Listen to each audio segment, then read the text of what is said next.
Where's that coming from?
All right, hang on a second here. There are too many things open at once. All right, who all is here? Looks like I got a couple people.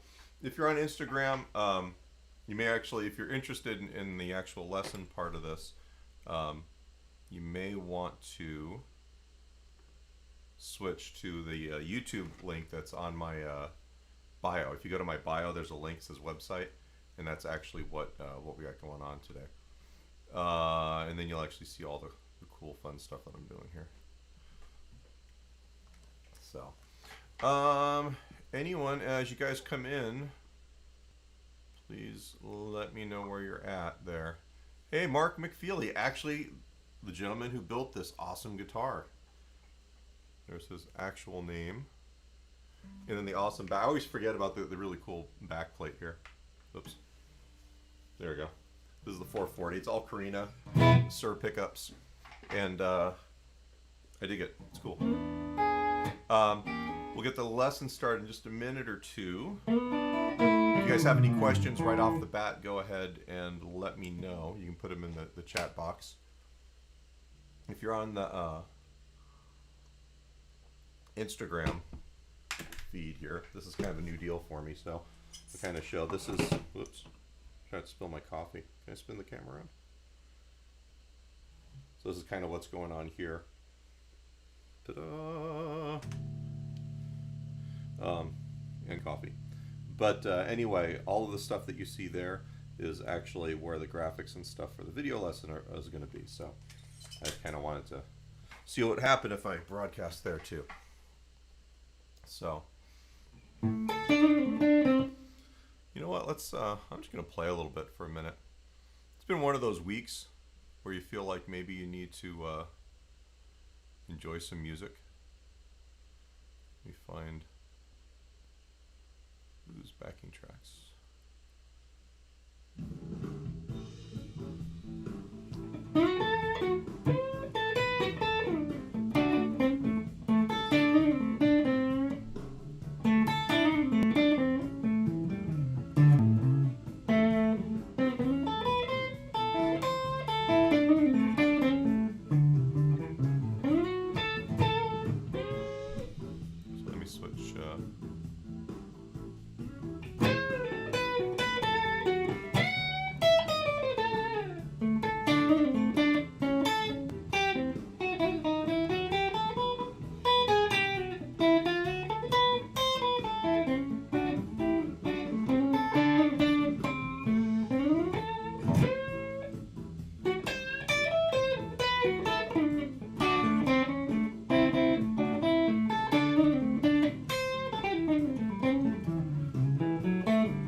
So hey, let's talk a little bit about what we're actually going to talk about today. So first things first, we need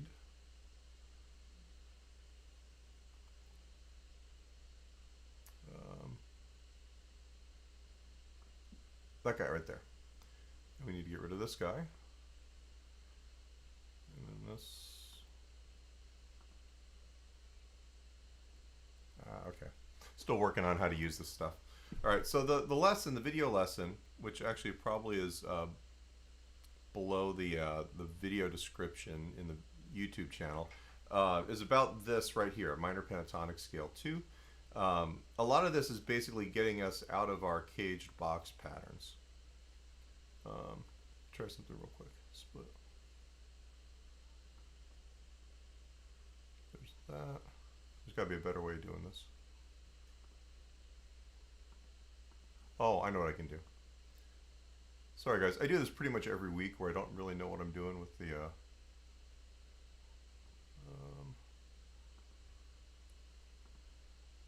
there's got to be a better way of. That's kind of working. All right.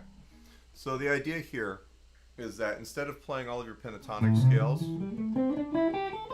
just in these box patterns, which are really hard at a certain point to make music with, there's this idea, and I'm kind of stealing it from this Mick Goodrick book called The Advancing Guitarist.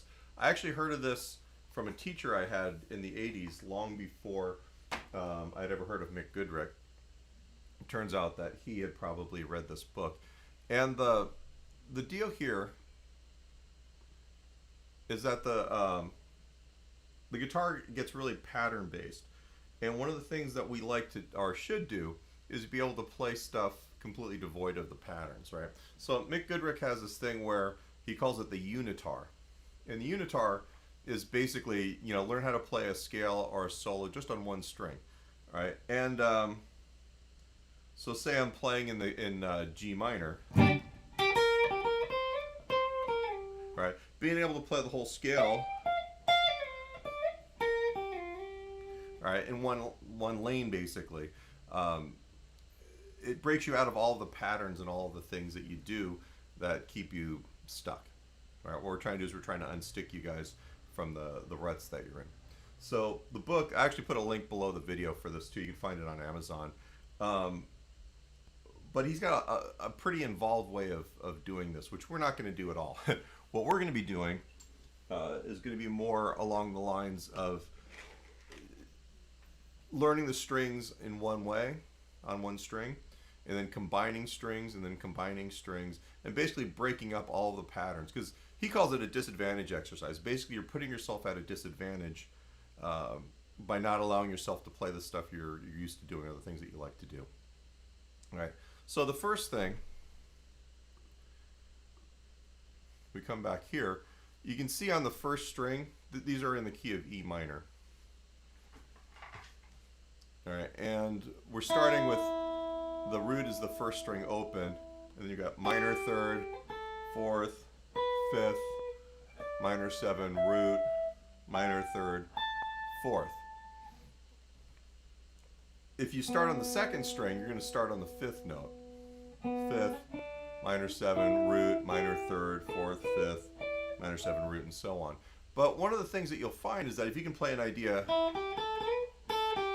here, and you know it's root, minor third, 4, slide up to the 5. I can go root, minor third, 4, 5 like that. I can do it here.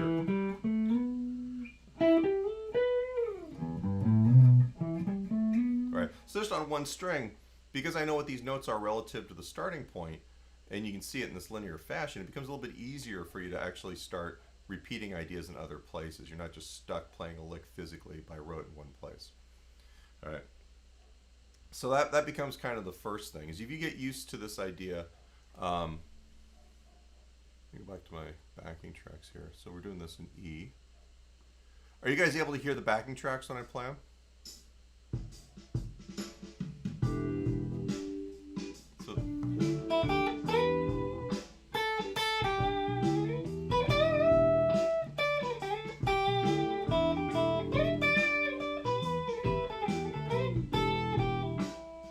Alright,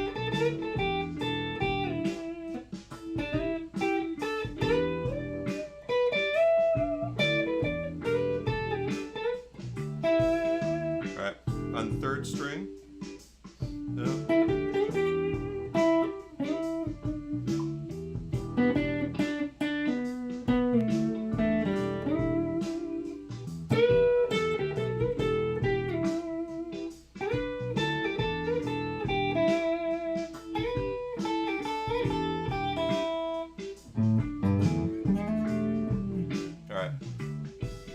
You should be able to, from what's on the left side of the screen here, right side, left side, you know, you can learn these scales in this order, all right? And you should be able to move the root anywhere.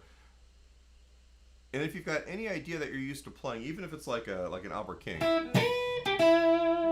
right? I know this, and this is the bit from the video: root, bend the fourth up to the fifth, minor third, root. All right, so I can go on one, you know, basically on one string. I can do it there. I can do it in one position if I combine strings. All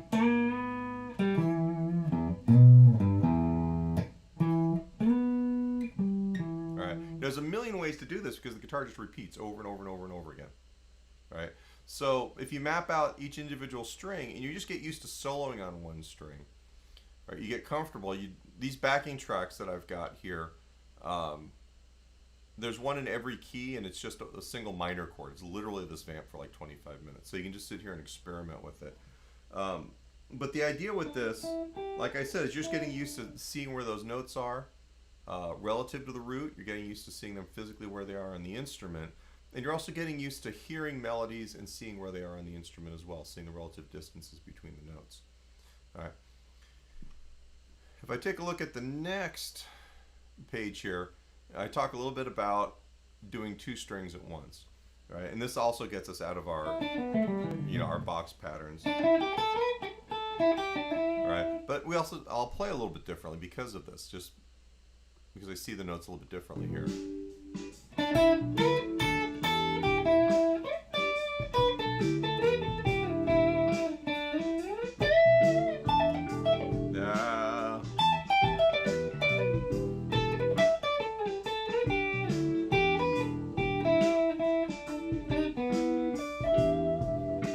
So I can do the same thing on the next two strings, the next string set.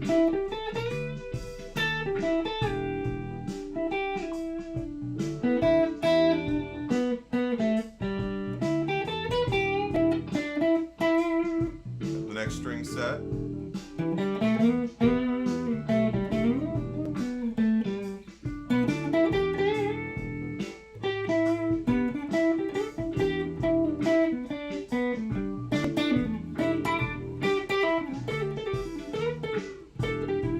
String set.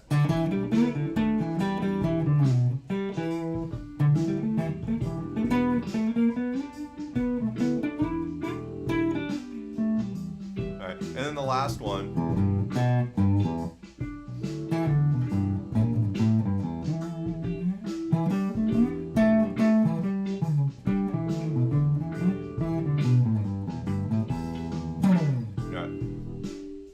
What I dig about that is that suddenly I've got a couple bags I can work from, and one of them, right, is just the old, you know, minor pentatonic, right? But then also I've got this completely different thing, which is free of the constraints of this vertical silo worth of notes, right? In previous lessons, I've talked about doing the 2-3 scale pattern, where you're doing two notes on one string and then three. And that's one way to move laterally across all the strings.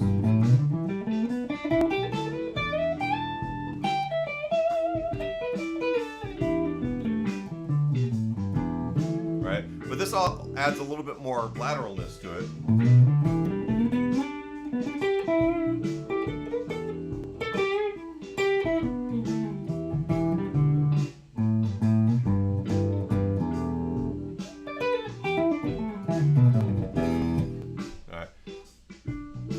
I'm going to stop just for a second. Anybody have any questions? I'm going to look at the Instagram thing real quick. No? Instagram people. If you're interested in what this really looks like, go to the YouTube link that's in my bio, and it'll take you to where you can actually see the graphics and stuff. All right. Hey, Charles. All right. So if you guys don't have any questions, what I'm going to do is I'm going to move forward.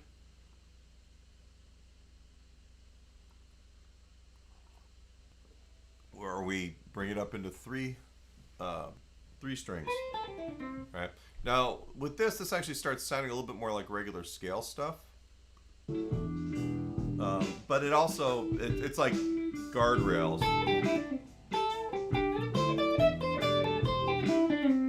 Right. It still kind of squeezes you into this this way of playing.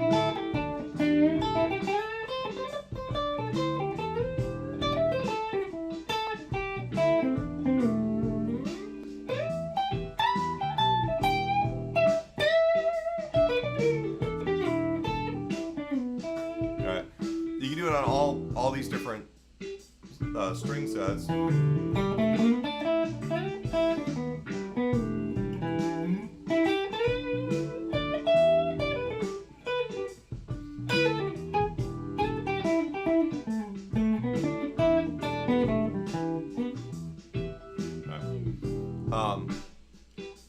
These are a little bit more like full scale patterns, but because they're not full scale patterns, and because we've been building this one string at a time, I have a little bit more control over where my lines are going to go.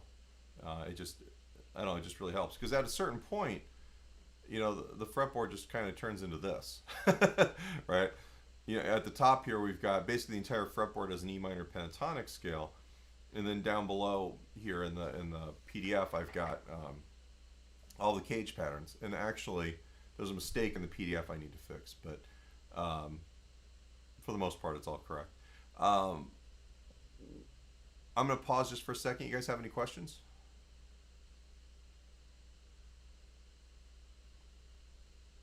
Let's do a little, oops.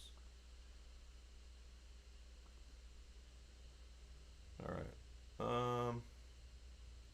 I have too many things going on here. All right. So a big part of what I'm trying to get my students to do is we learn the cage stuff in the beginning because it's a really digestible way to take in the information in the fretboard. But after a certain point, we just get stuck in those patterns, and there's some of these patterns that we're comfortable with, and there are sweet spots, and we just play in them. Other patterns we just ignore because they're hard or they're different, or we just don't really like, how they sound in the keys that we play in all the time. There's all kinds of things that come of that. But at the end of the day, if you can use that as a stepping stone to move past that idea, you're going to open up the fretboard a lot, right? So what we're doing is we're breaking down the scale. And you can do this with any scale. That's the whole Nick Goodrick thing from that book, is he's talking about the fact that this just ends up being one more way of playing the same stuff, but it forces you to think about it differently. So I got a question here. In practicing this, I played everything on the page, but having techniques for actual practice would work. Okay, so ways to practice this. One of them is literally just do this with the backing track. In the very beginning, when you're still getting used to this, coming up with a small phrase like I talked about, and moving it through all of the strings is a good starting point. All right. And then playing that phrase in the 2-string combinations and the 3-string combinations. All right, ultimately, you're just going through all the different permutations of this stuff to get a handle on where this is at. Doing it in different keys is real important too. This whole lesson is in E minor, which it's just basically to make it easier. But when you're working on this stuff, it doesn't help because it just becomes one more pattern if you're only practicing or working on this in one key. So that becomes the next thing. One thing you can do is take a lick that you're already familiar with or a melodic idea and try and do it just on one string at a time. And then try and do it just on the 2 strings. Just try to do it on the 3 strings. This is ultimately about getting your brain to break this stuff down and just knowing where these notes are underneath your fingers. All right? But the only way to do that is to kind of push yourself through the process. All right? And that's kind of the hard part, is figuring out how many ways you can push yourself through where you don't bore yourself to death. Does that make sense? I think there's kind of a common way of doing a lot of this stuff, and one of them is that there's got to be the mechanical drilling of this, of anything. When you learn a scale or an arpeggio or a musical idea, where maybe you'll sit down, get it under your fingers, maybe write it out on music paper. That's always a good thing for me to get it in my head. And then put it on the metronome and do it in quarter notes, and do it in eighth notes, and do it in triplets. Right? That kind of drilling, the physical drilling, becomes important. But then after that point, then there's got to be kind of a looser, more musical way of approaching something like this. And one of those things for me is typically, how can I take a piece of music I like to play or I want to play and apply it to this? So let me take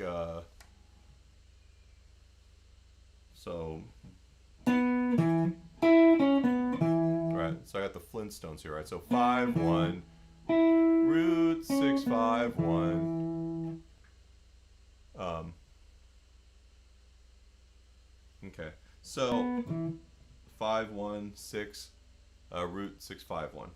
So 5-1, root 6-5-1. So that's on the first string, and then we've got 5-1, root 6-5-1. That's on the next string.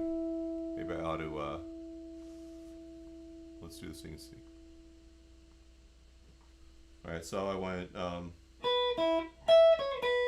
that's that string, and I took the same melody and went, whoops.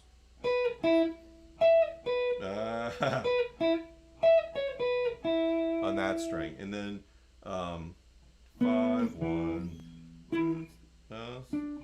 root 6-5-1, and then on this string, 5-1, root 6-5-1, and then this one's the same as the first one,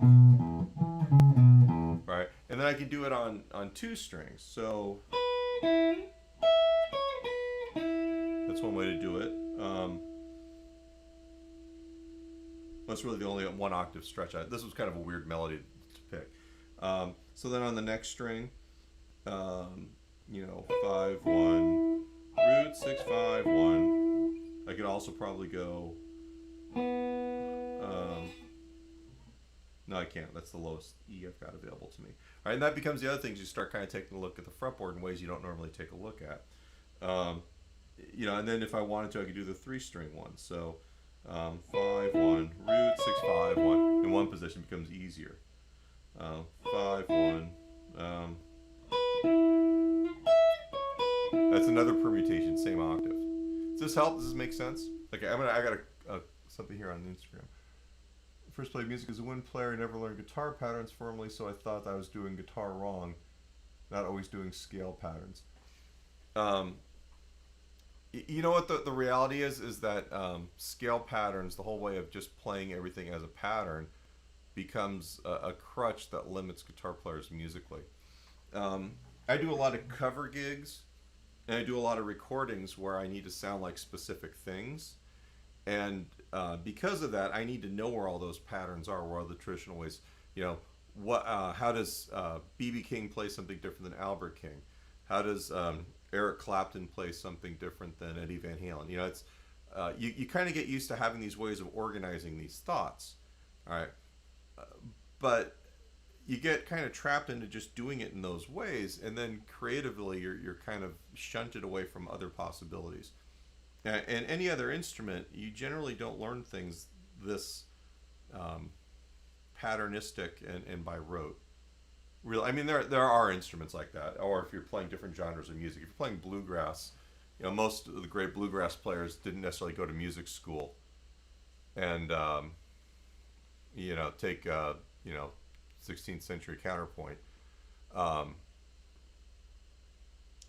But they did learn this stuff in a way that makes sense to the ear. Yeah, so the message is don't play the pattern, play the music and recognize the pattern. That's one way to do it. So much of this is about how do you organize music so that it makes sense to you. And in guitar, we learn all this stuff by rote, and then it's just organized for us, and then we're stuck in those places. Other instruments, not so. It used to infuriate me, like I would play something with a guitar player or someone on another instrument who didn't grow up playing rock music, But they're really good musicians, and they would play stuff like, and it wouldn't look right, it would sound different, but it'd be right. It'd be the right pitches, and it'd be, you know, good feel and everything. And it took me a long time to realize it's not that they were playing it wrong. They were just literally just playing the music, and they maybe didn't have the same knowledge of the guitar vernacular that I did, right? And that's part of it.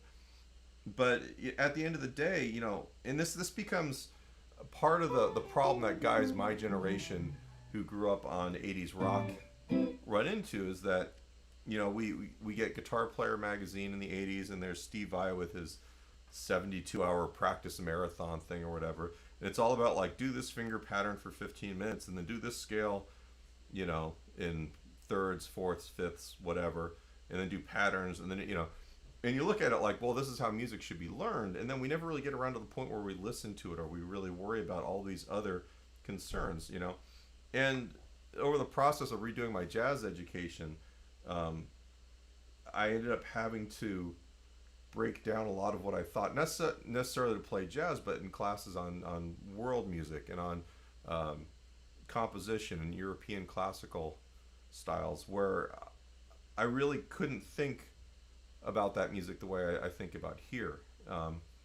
You know, the idea that, like, we have metric music in the West, and most other cultures have music that's cyclical, where it's not necessarily a time signature, but it's a cycle of notes, pitches and key centers and things like that. At the end of the day, you know, the music is just a series of organizing sounds and creating experiences. And once I broke away from the whole guitarist thing, maybe I should say, it became a little bit easier to reorganize how I teach this stuff and be a little bit more effective about it, but also to be more effective as a player too, you know. So, does that make sense? I like this message. You got to learn the patterns, because you need to know where you physically can play it on the instrument, but that shouldn't define the music that you make necessarily. So, any more questions? That was good.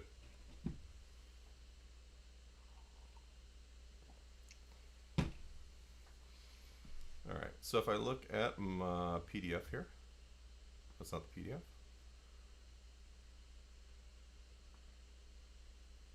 It's an old lesson. That was pretty much everything from this PDF. All right, so we don't need that.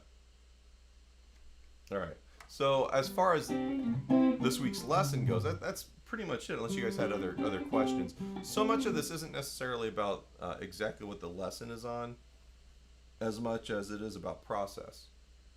You know, learning music is process, playing music is process. The product is important, because that's what we want. We want the music. We want, you know, we want to do something. But in order to do that thing, whatever that thing is, we kind of have to examine the process that we use to get there. And that's hopefully what people are getting from these lessons. So.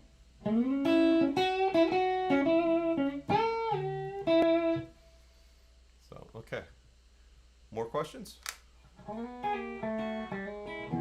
Mark McFeely, are you still here?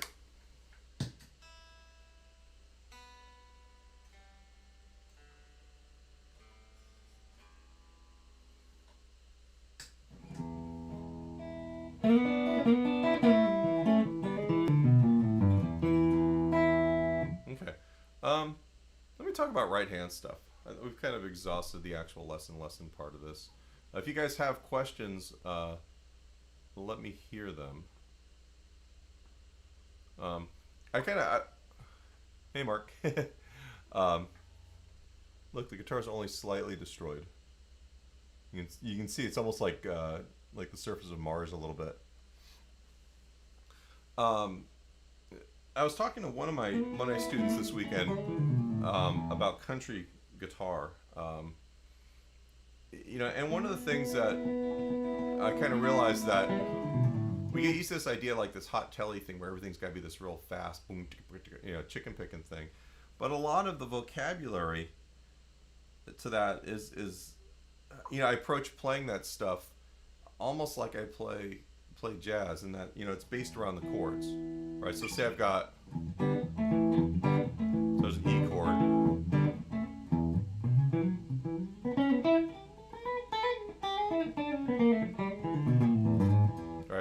that stuff is basically based around this E sound, where I'm dealing with the fact that it's an E major chord, right? I can play a minor pentatonic if I want to, but you know, I really like this major pentatonic where I'm using the actual arpeggio of the E chord as the framework, right?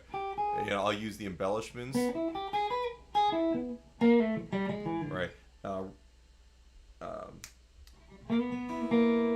What do you call it? Maybe my brain is not working today. Passing tones that, geez, my brain's not. Dissonance. You know, dissonance is cool. A lot of times you see someone who plays stuff really quickly, and if you slow it down like an Albert Lee solo or something like that, there ends up being a lot of notes that you can't really quantify because they're just not in the key or whatever, but they're important to keeping the time moving. So you end up getting a lot of these open string things. Even like Brad Paisley, he has a lot of these pull-off things with open string stuff, and it goes by so quickly that you're getting kind of the effect of the whole deal. All right. So a lot of this is learning, you know, how much can I do with just the chord tones, and how much do I need to actually be able to fill in between them, and how do I keep this in time? You know, that's kind of the...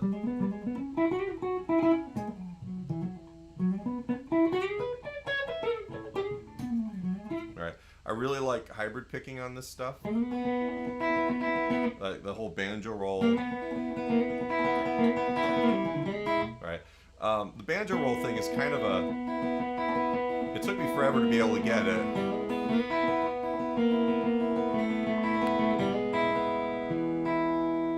Hey Charles. The deal with the banjo roll thing that I really like, especially if I'm playing over like something that's essentially a blues, like, right, is that you can keep the first string open, and then against that string, if we're in the key of E, I'm using E as kind of the key for the day. The two open strings, the first string is the root, the second string is the fifth, and then what I'm pulling against that ends up being kind of the melody note, right? But that's the fifth right there, right? And when you're playing that and you've got duplicated notes, like, right, that's that thing where you're just keeping notes in there for the rhythm to happen. So I've got this picking pattern where it's pick and then ring finger and the middle finger. There's other ones like that. We're not gonna do that just yet. But with this, I know I can play an E7 chord.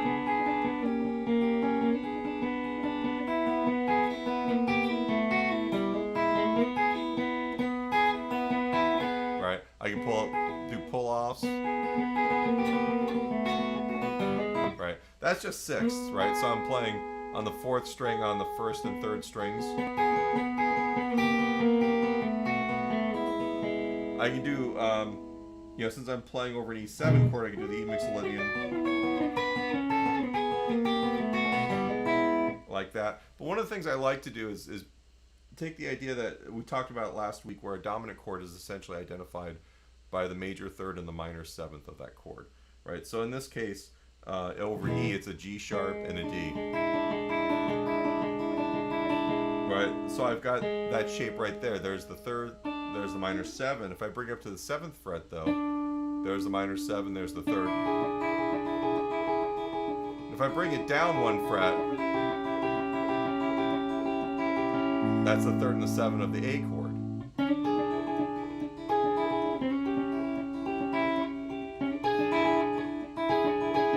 Right? Alright, and then, yeah, so I can go between the 1 chord and the 4 chord just by moving that down 1. And then I've got that open first string that just kind of rings through there. You don't even have to do it very fast. Sometimes I'll change up the pattern.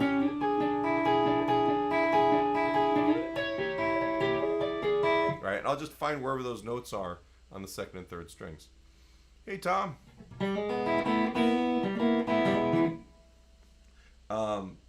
You know, I can take stuff like that over the E chord.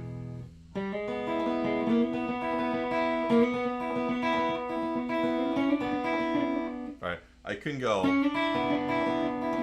let's see,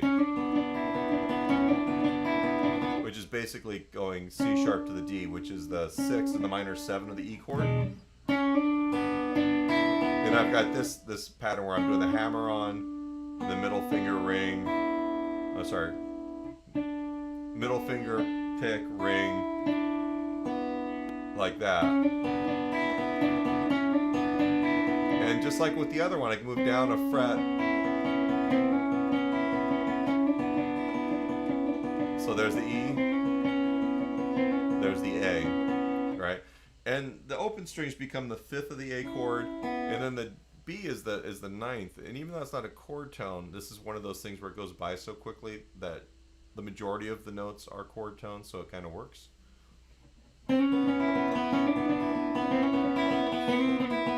Anything chromatic is good.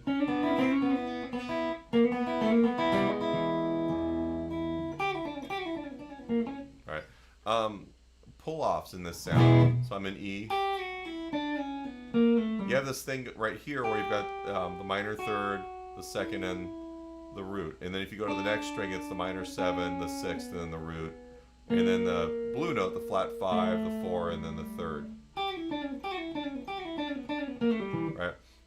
If you go back to the 50s, like Eddie Cochran,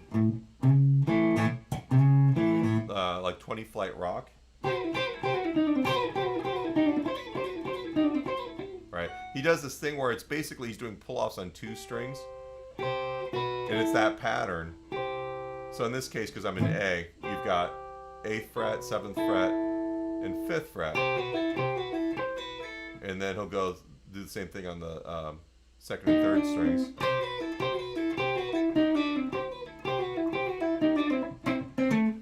Yeah, I mean that's Setzer gets a lot of that stuff. The Brian Setzer stuff is this great combination of like 50s, the original rockabilly stuff, the old stuff, and then like hot country stuff. There's this thing like Setzer took jazz lessons when he was a kid. You know, I grew up in the 80s, so I heard Stray Cats before I heard, any of the 50s like Carl Perkins or any of that stuff. So to me, that was rockabilly before I really heard actual rockabilly. And then you hear actual rockabilly, and it's a little crude. Actually, let me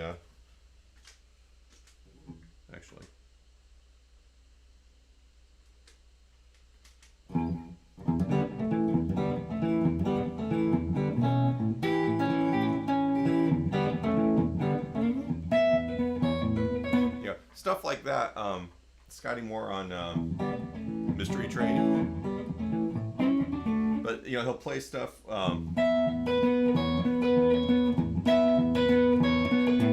where he's keeping that, because a lot of early blues and early rock and roll, those guys were acoustic players before they played electric.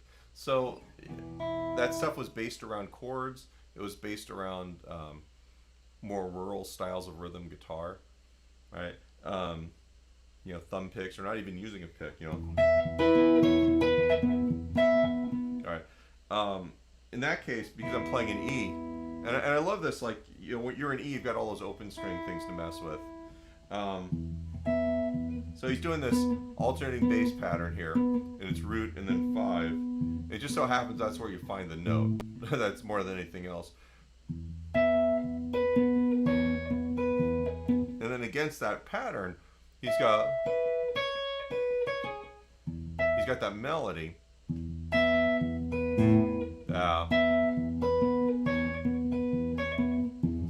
And he plays it really quick, and it's cool because it's like it's 2 instruments. It's like, how does that happen? Let's see.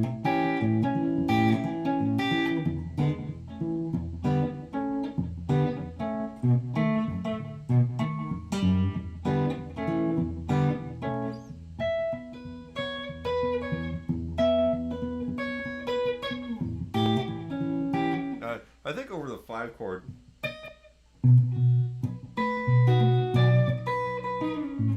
don't even remember, but a lot of it just keeping like whatever pattern you've got going on, and he's just moving the chords around with it. All right. But then if you don't really know how he's doing that, and you're hearing like, oh, one guitar player's going, and the other guy's going,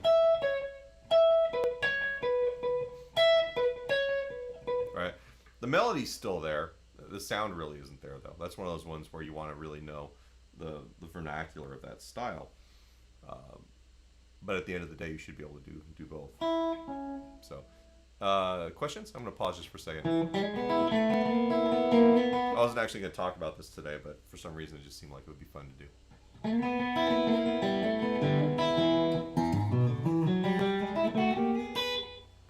Okay. So that guy right there is like what they consider like a harp scale. Right, so you're using as many open strings as you can, right? So it all kind of smears together. It's like an E here. Actually, I will write this out for you guys because I can be fancy like that. So dig this.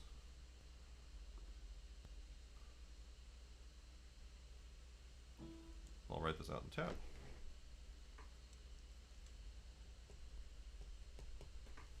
Oops. Ah, shoot. Is this gonna not work for me today? Oops, hang on just a second. I used to wonder how people who did these YouTube channels did like everything and put out videos all the time. And then I realized that they have stabs.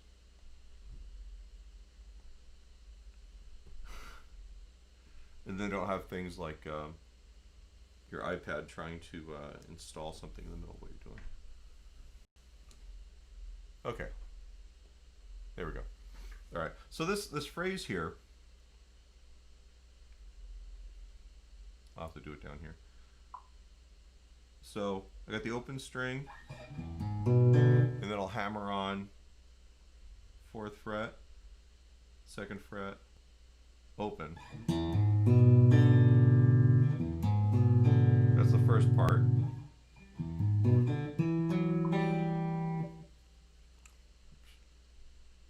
This next part, you know what? There you go, you can see everything there.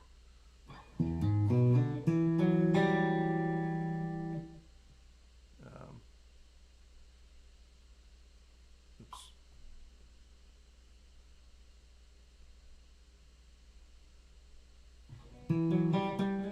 It's like one of those things where I have to like stop and think about what I'm doing for a second. Oops.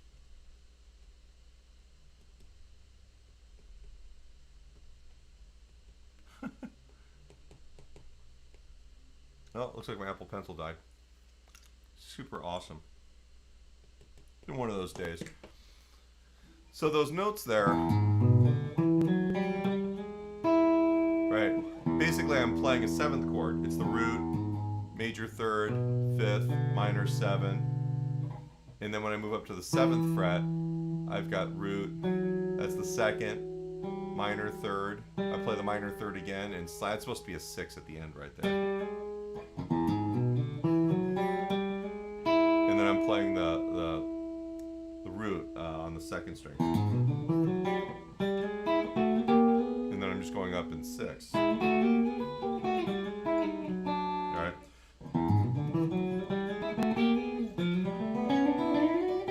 I love those kinds of licks. Because I could just... let's see. How would I do...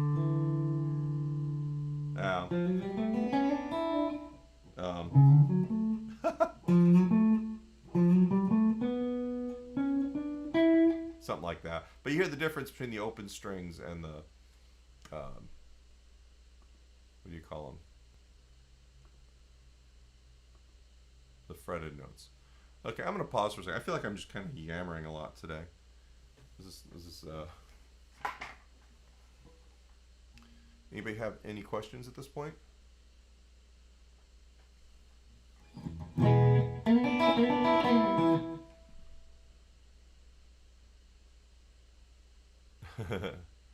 Music's...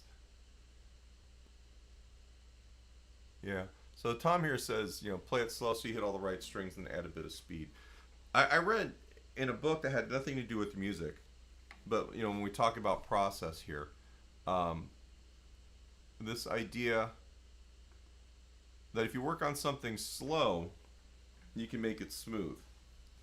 And if you can make it smooth, then you can speed that up and make it fast. So slow makes smooth, smooth makes fast. And it's so hard to remember that that's how I need to practice this stuff. You know, it frustrates the heck out of me sometimes. But what Tom says is exactly right. You got to play it slow enough so that you know exactly what you're playing. You want to make sure that it's in time. Yeah, that's when we use our metronome. You want to make sure that it sounds right and it's not just a physical reaction, you know. And then you can speed it up. You can always make something faster if you know what it is in the first place. But if you don't, that's why you have so many like shreddy guys that just play like a mess. There's, you know, and you have to hear it in your head. It's that Hal Galper thing I always talk about. That Hal Galper video where he talks about making sure that your brain is actually the instrument that you're using. So, Tom, no, you're not just another pretty face. All right. So a lot of stuff for me lately is about texture. All right. You can play stuff. But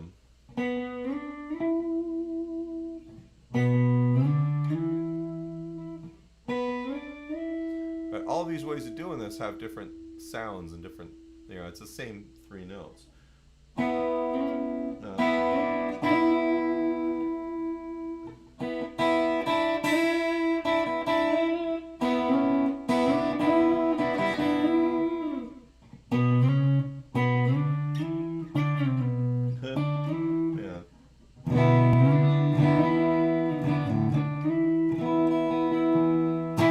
Whenever I'm working on a recording, you know, I'm really worried about like, you know, does it occupy the right amount of space, or does it occupy too much space? You know, if you're playing like a rhythm part, let's get rid of all this delay here. All right, you know, is the chord too big for the sound, or maybe you should have something smaller? You know, does it fit in the mix and in the groove the right way?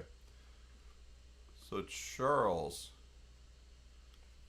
this is one of those third rails of internet guitar discussion.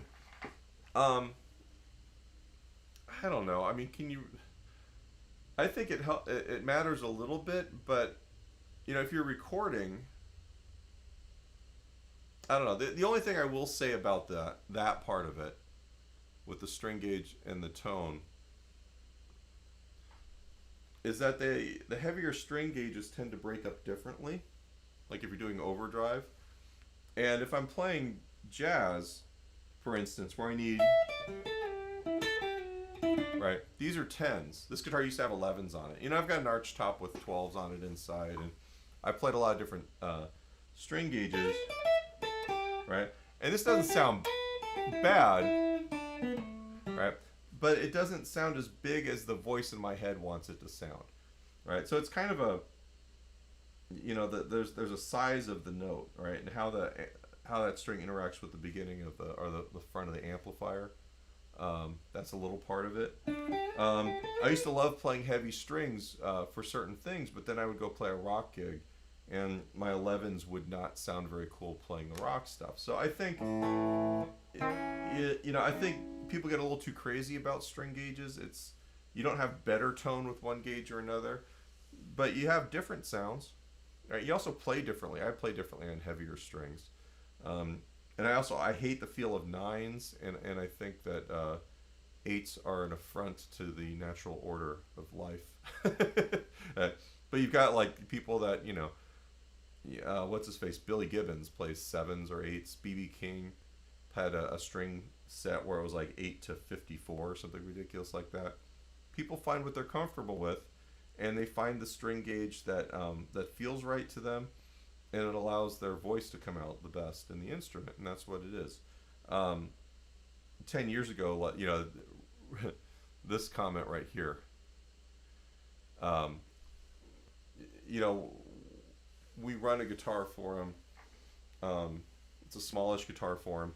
The bigger guitar forums, like when we started, Harmony Central, Gear Page, places like that, you'd have people that were just very specific about like, well, Stevie Vaughan played 13, so you had to, if you're going to play that kind of blues, you had to play those strings. But towards the end of it, the last album that he did was recorded on 10s because he screwed up his hands. I don't think anybody, his sound was different on In-Step and on Family Style, but no one will say that he sounded bad, So I don't know. It's the internet. The internet's been a great boon to guitar players, and it's also been a bit of misinformation. People talk about stuff like they're the ultimate law, and the reality is that all of this is so subjective. It really got to find what works for you, and not worry about it.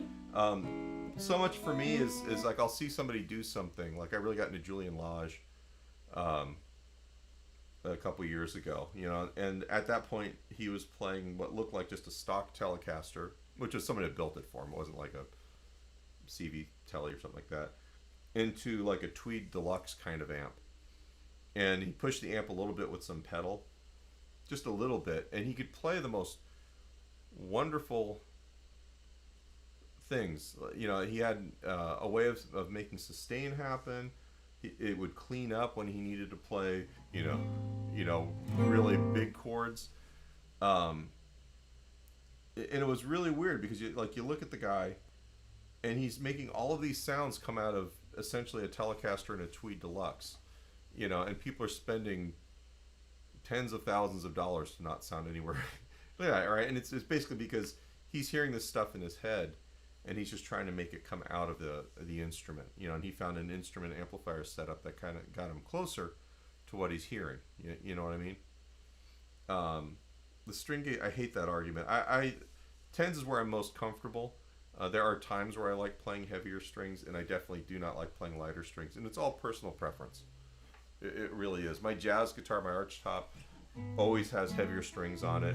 I went from having heavy strings on my steel string, my Guild DV52, to I run 11s on it now, and on that guitar, that's the kind of sound I like. The 12s were just a little too much for the guitar, I think.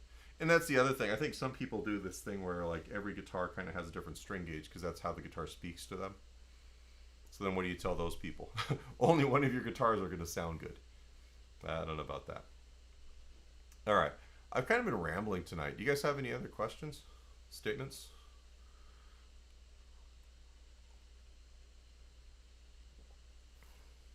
I figure at some point I'm going to actually get good at running all of the tech and talking at the same time. Whoops. That's awesome. The joys of Apple devices is having my phone ring on the computer in the mid-live stream.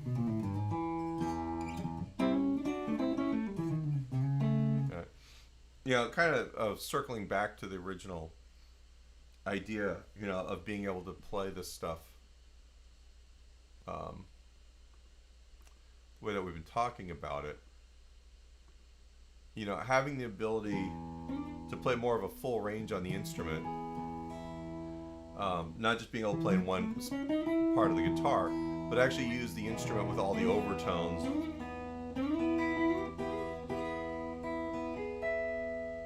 This guitar is super resonant. Like if you could feel it, the body is it moves with the chord. It lasts forever. It's like Spinal Tap. You can go for a bite to eat. But because of that,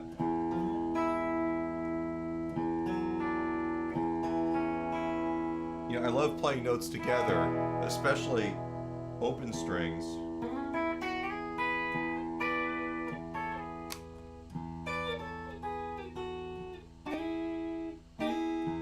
Right. And being able to play these phrases where I'm out of the scale patterns becomes really useful to me.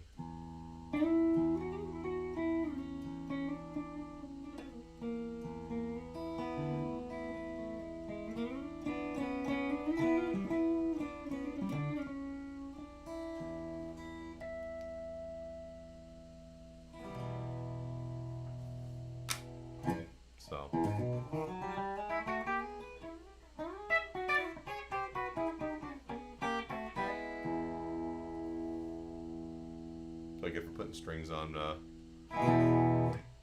day of a thing. All right, so let me ask you guys a question. You guys have any questions?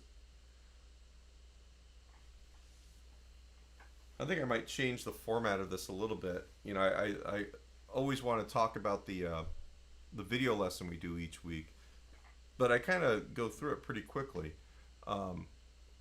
If you guys have things that you want me to talk about, let me know, and I'll kind of steer the themes of these things more towards what you guys are interested in talking about. I was kind of hoping that this would be kind of like a live masterclass for each of the video lessons, but you know, I think maybe if you guys asked the questions about the things that you wanted to talk about, this actually would be probably a little bit more interesting. I'm going to wrap it up here in a minute or two. If you guys like what we're doing, please subscribe to the YouTube channel. Give me a thumbs up and all that happy stuff. Let people know when we're doing this. Next week is Thanksgiving, the day before Thanksgiving. I'm not entirely certain if I'm going to be on, or I might do something a day earlier. I don't know. Anyway, I love feedback, so let me know if you guys, if there's a day or time, because a lot of people are going to be off work. If there's a day or time that works better for everybody, you know, maybe we'll change it next week because it's a holiday week. I'm good with that. Actually, Howie, are you still here?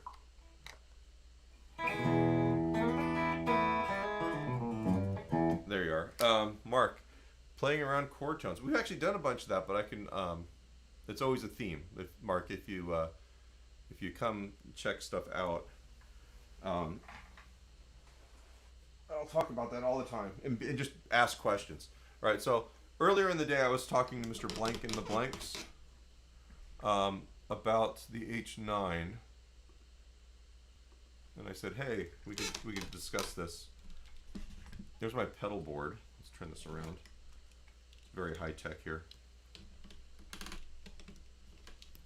Okay, so the Leslie, the question was about the H9, the Eventide H9 rotary speaker thing. So the rotary speaker that I like using here, hey Tom, is actually out of the Strymon Mobius, and I've always liked this. Hopefully it sounds, you can hear this. Right, it just kind of sounds like an organ to me. I don't know. I get away with a lot.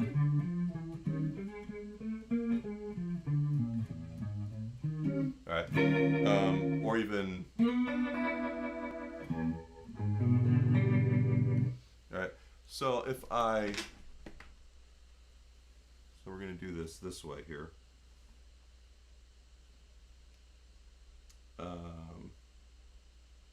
There's my H9 app. Oh, it's not even downloaded on here. Question is, because this will kind of help what we're talking about. Give me just a second.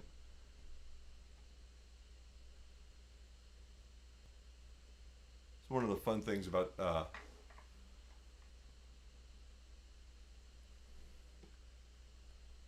you have to connect your pedal board .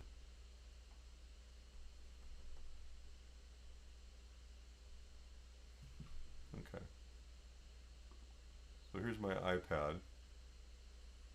Get rid of this just for a second. Is there a way of doing this so it doesn't, this kind of sucks. Alright, so if I go to the rotary on here,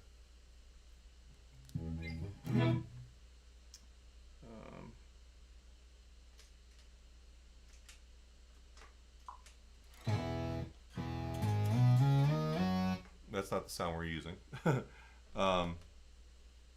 the rotary sound on here,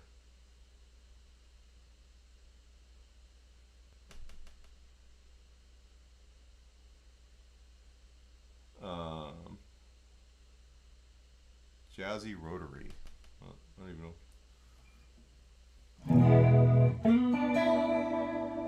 This just never sounds right to me. I can kind of mess with stuff here. There's got to be a... I'll just go through the presets.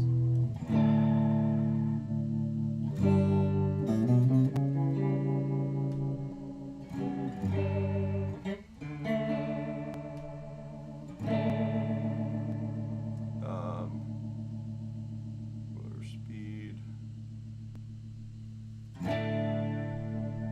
I mean, it is. I'd probably be pretty happy if I didn't have the Mobius. Oops.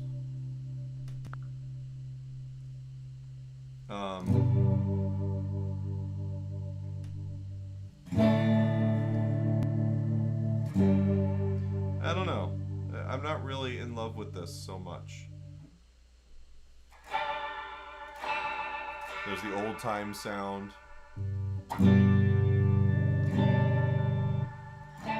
So much of this stuff on the H9 is, I'd have to spend a lot more time, you know, whereas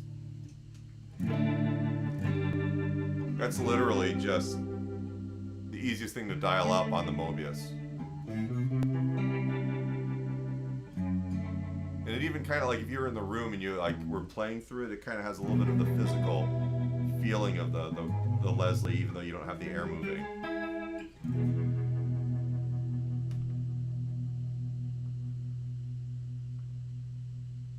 Does that make sense?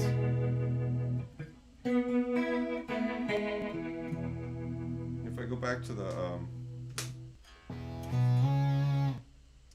there's so many like these oh.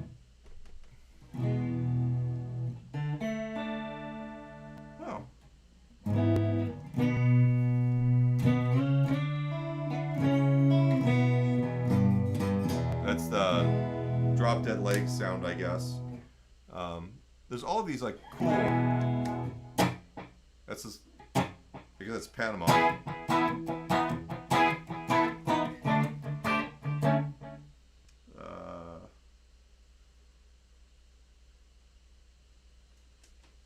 Let's see.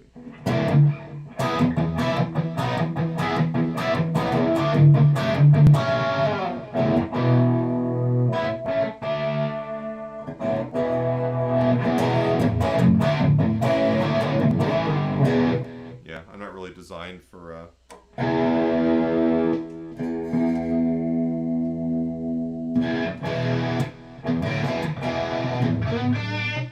don't know, most of those sounds are they're too processed, and I probably could I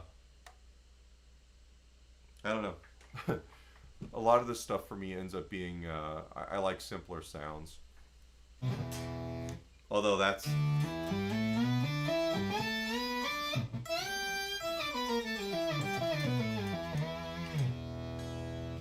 That actually was one of the reasons why I bought this stupid thing. Was so I can go, you know.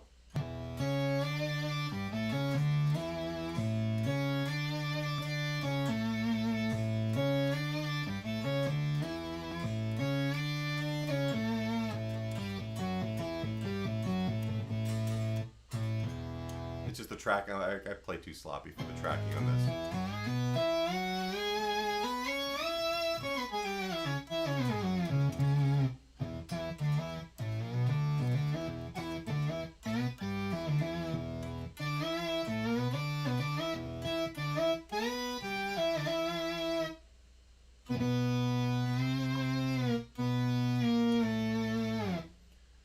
No, I play a lot of 80s stuff, so it'd be...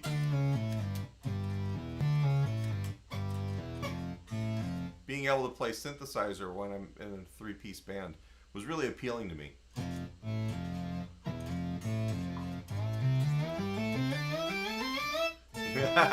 That's right, Mark.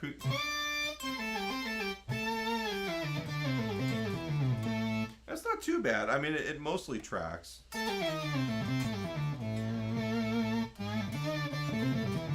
The hardest part about that sound, though, is getting it to mix on stage. It's either too quiet or it's way too loud. I really have the hardest time. So half the time I end up just going with distortion sounds, you know, just...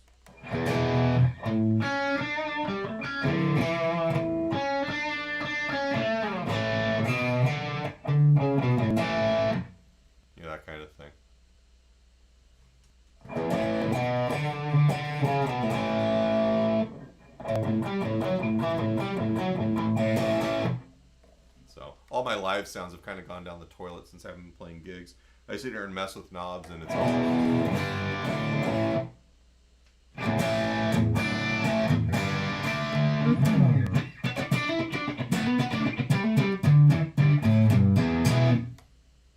So, anyway, all right. Anything else, guys? I think I'm gonna split here, unless you guys have any other questions. But Howie, hopefully you see the H9 is like, I love the reverbs in it because I don't really use a whole lot of reverb. But like that, I don't know if you can even hear it. Getting a subtle reverb like that doesn't get in the way of everything, you know, in a live room is hard, because I really just want the depth versus, you know, it's like putting a good sauce on something. It's like a good barbecue sauce, right? Everything kind of blends together, but it's not atrocious and in your way. If I wanted to, or I could just take this and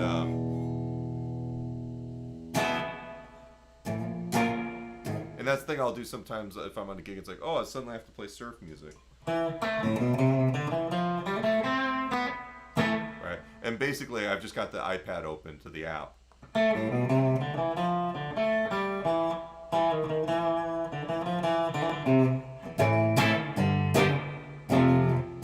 when I'm done with that, I'll just recycle it, and I'm back to my normal sound.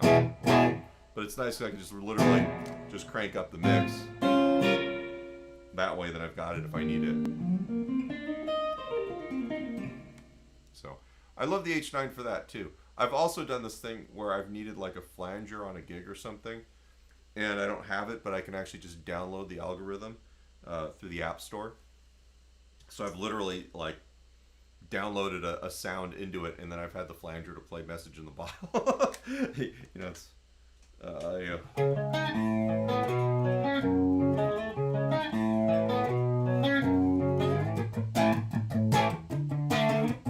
You know, it's literally that easy with this thing, which is kind of cool. It's kind of a Swiss Army knife. It's not like my favorite of everything, and if you notice, I still have you know, I've got the Mobius and the H9, but my flanger or my phaser is still the Phase 90.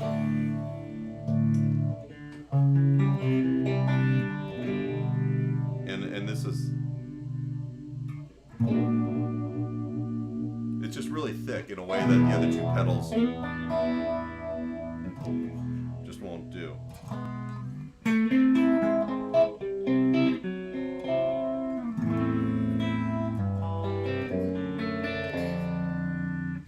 So, pedal board stuff. I'm actually going to probably have a pedal board remodel in the next couple months. I'm going to take this pedal board, take everything off, put just a flat surface on top of it where I can put the pedals wherever I want and not deal with the pedal train rails. And then I'm probably going to add like a J-Rocket Archer for like the Klon thing. And then I had one other thing I was kind of thinking about, but I'm also not playing any gigs, you know. All the venues are gone at the moment, so it's kind of pointless. It's a fun project, and I'll probably shoot video and do all kinds of stuff. But most of the time when I do stuff like this, it's driven by something that I've got going on a gig where I need a particular sound. So we'll see. I don't know. That could be an upcoming video. Actually, nothing here would be going. Everything here is pretty much a keeper. And my small pedal board is actually short of stuff too. I kind of got rid of all of the extra stuff that I wasn't really too attached to. Literally, I kind of want to have the Klon thing. There's one other thing that I don't even remember what it was, so it must not be that important. But yeah, literally, I just want to make this a little bit easier to deal with. I've got the Iridium here, which is just for my direct to the board sound. I use that mostly when I'm recording my video lessons at the moment, and that's what the direct box is for, is basically taking it to either my recording interface or directly out to the PA system on live gigs. But I can control it through MIDI. So there's a bunch of stuff I would like to to do with this that I'm not actually utilizing right now. I just need to spend the time to do it. So, cool. All right, guys. And with that, I'm gonna split. I gotta teach a lesson or two. So, guys, remember, subscribe to the channel if you're catching this on YouTube. If you're on Instagram, the YouTube link is actually in my bio. You can get to it there.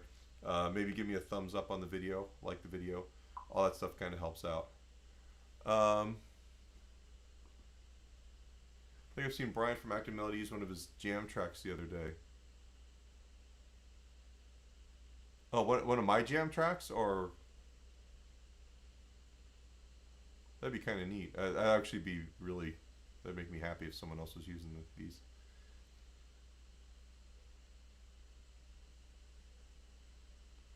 I know a lot of the stuff that I'm putting out there is fairly generic stuff because I need it for the lessons. I'm not doing anything really all that exciting, so maybe not.